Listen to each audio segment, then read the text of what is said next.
শেষ বয়সে, যখন তার আর গতি থাকে না, ছেলেমেয়েরা বড় হয়ে যায়, যে যার মতো করে জীবন গড়ে নেয়। পুরুষ শেষ বয়সে বউয়ের নামে তখন একটা বাড়ি করে কিংবা একটা ফ্ল্যাট। পোস্ট অফিসের ওই 1,50,000 টাকা তখন বউয়ের নামেই রাখে। তখন আর নমিনি নয়, একদম সরাসরি বউয়ের অ্যাকাউন্টেই রাখে।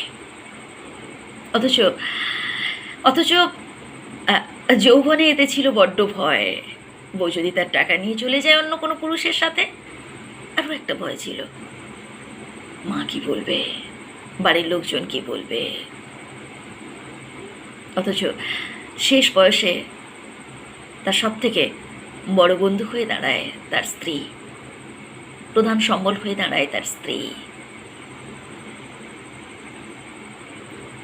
যৌবন থাকতে বউকে বলে, আমার ঘর থেকে বেরিয়ে যাও, এটা আমার বাড়ি, আমার ঘর।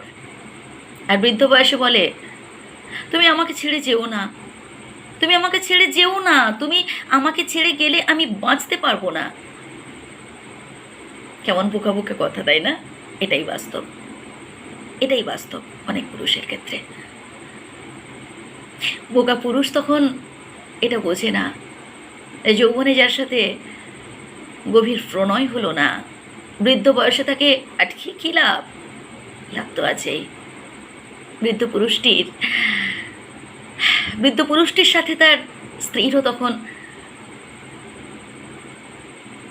একই মত হয়, অর্থাৎ তার স্ত্রী তখন তাকে ছাড়া থাকতেও পারে না। এত সম্পদ নিয়ে বউ কী করবে? এত সম্পদ তার প্রয়োজন নেই। যার যৌবনে একটা শখ পূরণ করতে সারা রাত চোখের জল ফেলতে হয়েছে, সারা রাত কাঁদতে হয়েছে, এত সম্পদ দিয়ে স্ত্রী এখন কি করবে? তাই প্রত্যেক স্বামী স্ত্রীর মধ্যে সুন্দর ভালোবাসা, সুন্দর সম্পর্ক অত্যন্ত প্রয়োজন। অন্তত শেষ বয়সের কথা মনে রেখে। একটা সময় থাকবে সবাই ছেড়ে চলে যাবে, কিন্তু সেই হাতটা থেকেই যাবে।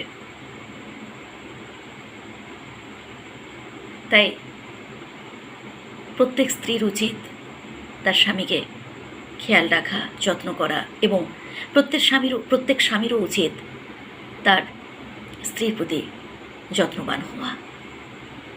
এতে সম্পর্ক আরও ভালো থাকে এবং সংসার সুখের হয়। ভালো থাকবেন সবাই।